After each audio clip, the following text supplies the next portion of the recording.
একটা high school রয়েছে, মানুষ এখানে জনসাধারণ এখান থেকে যাতায়াত করে। সেই জায়গায় এখানে বন্ধ করলে বারবার পিলার পুঁতে দিয়ে রাস্তাটাকে ড্যামেজ করছে। তো আপনাদের অবজেকশন কি নিয়ে যে রেলের যে ফাটা রাস্তা আমাদের এই রাস্তাটা বন্ধ করা যায় না। হাই স্কুল আছে যেখানে বাচ্চারা সাইকেলগুলো যাতে পাস করতে পারে সেই ব্যবস্থা কারণে কথা বলে আজকে কারণ এখানে একটা হাই স্কুল রয়েছে, বাচ্চারা স্কুলে যেতে পারবে। স্কুলের নাম কি? স্কুলের নাম চক্রমোনা উদয়চাঁদ রয়েছে। আমাদের রাস্তার দাবানোর এবার আমাদের এইখানে রাস্তা যাওয়া যায়, আপনারা স্কুলে যেতে গেলে এখান থেকে আসতে হবে। একটা সাধারণ আমরা যেতে পারবো না, বারবার বন্ধ করে দেওয়া হচ্ছে, বারবার এইভাবে রাস্তা নেই, আমাদের যাবার মতো রাস্তা নেই। আপনারা প্রশাসনকে জানিয়েছিলেন?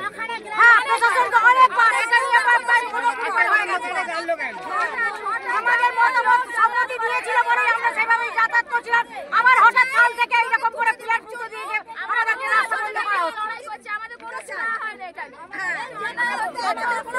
এখানে ডিআরএম আসুক, এসে আমাদের সঙ্গে কথা বলে আমাদের মতামতগুলো নিয়ে আমাদের সুবিধার্থে এই কাজটা এই রাস্তাটা যেন এটা বন্ধ করা হয়, আর না হলে সাবয়ে করার ব্যবস্থা করুন। আমাদের ঠিক আছে।